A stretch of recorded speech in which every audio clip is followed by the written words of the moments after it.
90 రోజుల కోర్సు పూర్తి చేస్తే చాలు 100% ప్లేస్మెంట్ సపోర్ట్ తో సాఫ్ట్వేర్ జాబ్ మీ సొంతం. వెంటనే కోడ్ జ్ఞాన్ డెస్టినేషన్ ని సంప్రదించండి. నమస్కారం అలగారి రవీంద్రనాథ్ గారు. నమస్తే అండి సిరి గారు. సార్, ప్రాపర్టీస్ గురించి ఇప్పటి వరకు మనం ఎన్నో వీడియోస్ అయితే చేయడం జరిగింది. అండ్ అందులోనే ఒకరు కామెంట్ కూడా చేయడం జరిగింది. అంటే రెండో వివాహం చేసుకున్న స్త్రీకి భర్త ఆస్తిలో హక్కు ఉంటుందా, అలాగే వాళ్ళకు పుట్టిన పిల్లలకి ఈ ఆస్తి అనేది చెందుతుందా, దీని గురించి చట్టం ఏం చెప్తుంది, దానికి సంబంధించిన డీటెయిల్స్ ఏంటి సార్? వెరీ ఇంట్రెస్టింగ్ వస్తుంది సిరి గారు. ప్రధానంగా హిందూ వివాహ చట్టం 1955 ప్రకారం కొన్ని డీటెయిల్స్ అయితే ఇవ్వడం జరిగింది. అందులో మీరు అడిగినటువంటి ప్రశ్నలోనే సమాధానం ఉంది. రెండో భార్యకు భర్త యొక్క ఆస్తిపై హక్కులు ఉంటాయా అన్న విషయం. ముఖ్యంగా ఇక్కడ రెండో భార్య యొక్క వివాహం చట్టబద్ధమైనదా కాదా అన్నది క్వశ్చన్ రేజ్ అవుతుంది. ఇప్పుడు ఇండియన్ మన సెక్షన్ 5 and 11 ప్రకారం మొదటి భార్య జీవించి ఉండగా రెండో భార్యని పెళ్లి చేసుకోవడం అన్నది ఎట్టి పరిస్థితుల్లో కూడా కుదరని పని. సో అదేంటంటే చట్టబద్ధం కాదు. సో చట్టబద్ధం కాని పక్షంలో రెండో భార్యకు ఆస్తిపై హక్కులు ఉంటాయంటే అంటే మ్యారేజ్ చట్టబద్ధం కానప్పుడు ఆమె యొక్క ఆస్తులు కూడా చట్టబద్ధత లేదు అని చెప్పొచ్చు. అయితే కొన్ని విషయాల్లో మాత్రం కొన్ని పరిస్థితుల్లో మాత్రం రెండో భార్య కూడా కొన్ని విషయాల్లో ఆమెకి ఆస్తు హక్కులు కూడా సంక్రమించే పరిస్థితి ఉంటుంది. ఇది ఏ సందర్భాల్లో ఉండే అవకాశం ఉంటుంది రెండో భార్యకి ఆస్తి హక్కులు మనం తెలుసుకుందాం. ముఖ్యంగా రెండో భార్యకి అంటే మొదటి భార్య జీవించి ఉండగా రెండో భార్యని పెళ్లి చేసుకుంటే మన చట్టం ప్రకారం 1955 చట్టం ప్రకారం రెండో భార్యకు వివాహం చెల్లదు. కానీ రెండో భార్య అంటే లివింగ్ రిలేషన్ లెక్కగా కౌంట్ చేసుకుంటాం కాబట్టి ఆమెకు మాత్రం డీవీసీ అంటే ఆమెకి ఏదైనా డొమెస్టిక్ గృహహింస కావచ్చు, లేకపోతే ఇతరత్ర ఆమెకు కావాల్సినటువంటి ఈ సందర్భాల్లో మాత్రం ఆవిడ ఖచ్చితంగా మెయింటెనెన్స్ లాంటి విషయాల్లో మాత్రం ఖచ్చితంగా రెండో భార్యకు ఉంటుంది, గుర్తుపెట్టుకోవాలి.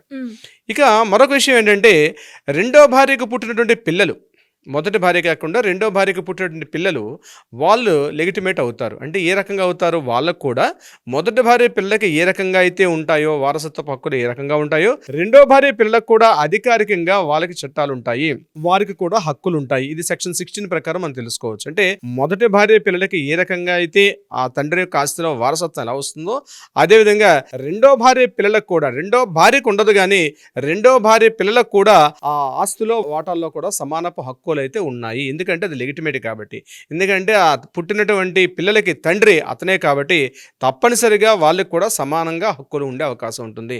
అయితే సార్ ఇది సెల్ఫ్ ఎస్టెండ్ ప్రాపర్టీయా లేకపోతే అంటే పూర్వీకులు చూసిన ఆస్తిని కూడా ఆనువంశికంగా వచ్చేది కూడా ఉంటుందా అంటే తప్పనిసరిగా పూర్వీకుల ఆస్తి నుంచి కూడా ఈ పిల్లలకి రెండో భార్యకి పుట్టిన పిల్లలకి ఆస్తిలో వారసత్వపు హక్కు అయితే డెఫినెట్ గా ఉంది అని మన 1956 నుండి హిందూ మ్యారేజ్ యాక్ట్ లో నుండి హిందూ సక్షన్ యాక్ట్ చెప్తోంది.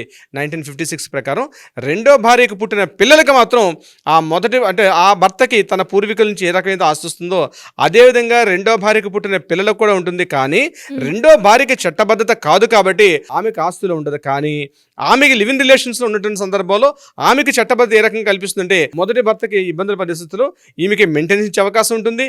అదేవిధంగా ఆమెకి మిగిలినటువంటి అంటే ఇక్కడ డివోర్స్ అవకాశం ఉండదు, డివోర్స్ ఉండదు. ఎందుకు డివోర్స్ ఉండదంటే అది చట్టబద్ధత కాదు కాబట్టి డివోర్స్ అన్నటువంటి వర్డ్ ఉండదు. కానీ మెయింటెనెన్స్ ఉంటుంది. అదేవిధంగా డీవీసీ గృహహింస నిరోధక చట్టాలు ఇవన్నీ కూడా రెండో భార్యకు వర్తిస్తుంది. ఇది గుర్తుపెట్టుకోవాల్సిన విషయం. భర్త బతికి ఉన్నప్పుడు తన ప్రాపర్టీని రెండో భార్యకు పూర్తిగా విల్లు రూపంగా రాసేసాడు అనుకోండి, అటువంటి సందర్భంలో కూడా ఆస్తి మీద పూర్తి హక్కులు రెండో భార్యకు ఉంటుంది. మొదటి భార్యకి ఏమాత్రం రాయకుండా రెండో భార్యకు పూర్తిగా హక్కులు రాసిన సందర్భాలు కూడా అనేక కేసుల్లో మనం చూస్తూ ఉన్నాం. కొన్ని కేసులు మాకు కూడా వస్తున్నాయి.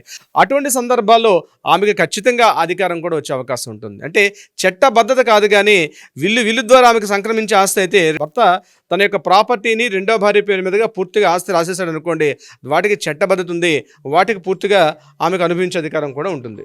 అదేవిధంగా రెండో భార్యకు ఇప్పుడు ఫర్ ఎగ్జాంపుల్ అతను గవర్నమెంట్ ప్రభుత్వ ఉద్యోగం అట్లాంటివి చేస్తున్న సందర్భాల్లో పెన్షన్ కానీ గ్రాట్యుటీ కానీ వచ్చే అవకాశం ఉండదు.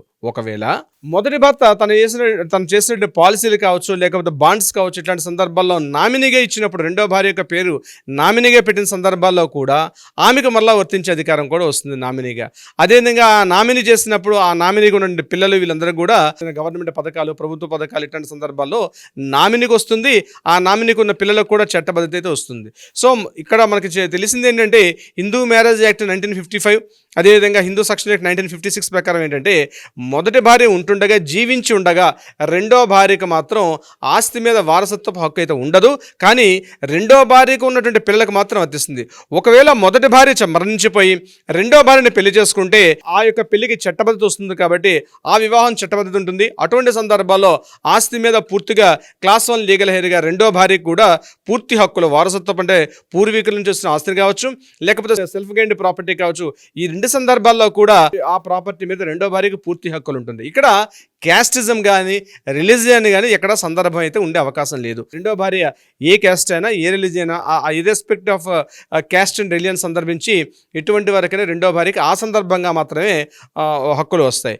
లేదండి మొదటి భార్య అంగీకారంతో రెండో పెళ్లిని చేసుకున్నాం కాబట్టి వీటికి చట్టబద్ధత వస్తుందంటే ఎట్టి పరిస్థితుల్లో కూడా కుదరదు. హిందూ మ్యారేజ్ యాక్ట్ ప్రకారం మొదటి భార్య అంగీకారం ఉన్నప్పటికి కూడా రెండో పెళ్లిని ఆమె అంగీకారంతో చేసుకున్నప్పటికి కూడా రెండో వివాహం చెల్లదు. కాబట్టి ఎట్టి పరిస్థితులు అంటే కొన్ని సందర్భాలు ఎలా చేస్తారంటే అక్క చెల్లెళ్ళు ఉంటారు, అక్క చెల్లెళ్ళు ఉంటుండగా ఏం చేస్తుంటే కొన్ని వాళ్ళ యొక్క ప్రాపర్టీస్ కావచ్చు, ఇతరత్ర కొన్ని విషయాలు అక్క ఉంటుండగానే బతికుండగానే లేకపోతే ఇతరత్ర ఆరోగ్య కారణాలు చూపిస్తూ మొదటి భార్య ఉంటుండగానే వాళ్ళ సిస్టర్ని వివాహం చేసుకోవడం కూడా అనేక కేసుల్లో మనం చూస్తుంటాం.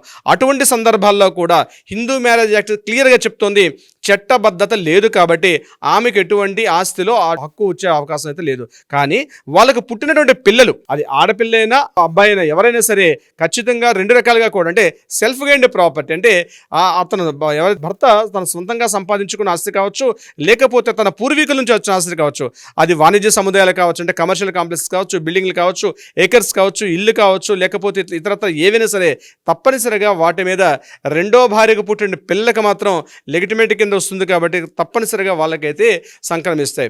రెండో భార్యకి విల్లు ద్వారా కూడా వచ్చే అవకాశం ఉంటే తప్పనిసరిగా వాటి కూడా ఉంటుంది. నామినీ ద్వారా వస్తే నామినీ పరంగా కూడా వచ్చే అవకాశం ఉంటుంది. దీనికి సంబంధించి మీరు ప్రశ్నకి సమాధానం సిరిగారు. Great information sir. మరి ఇలా ఎవరికైనా కూడా ప్రాపర్టీ రిలేటెడ్గా ఇష్యూస్ ఉన్నా, లేదు అంటే సెకండ్ వైఫ్ దాంట్లో వచ్చే ఆస్తి గురించి ఎవరికైనా కూడా ఎలాంటి డౌట్స్ ఉన్నా, లీగల్ పరంగా మేము తీసుకెళ్ళాలి అనుకునే వాళ్ళు మిమ్మల్ని ఏ రకంగా అప్రోచ్ అయ్యే ఛాన్స్ ఉందంటారు సార్? కింద స్క్రోల్ అవుతున్న నెంబర్ని కాంటాక్ట్ కానీ లేదా వాట్సాప్ కానీ చేయగలిగితే మన లీగల్ టీం వాళ్ళకి అప్రోచ్ అవుతారు, సలహా సంప్రదింపులు అందించే ప్రయత్నం చేస్తారు. అది కాకుండా న్యాయపరంగా వాళ్ళకి ఏదైనా పరిష్కార మార్గం కావాలనుకుంటే కూడా తప్పనిసరిగా ఆ ప్రయత్నం చేస్తారు. సిరిగారు, thank you sir. Thank you so much. Thank you so much అండి.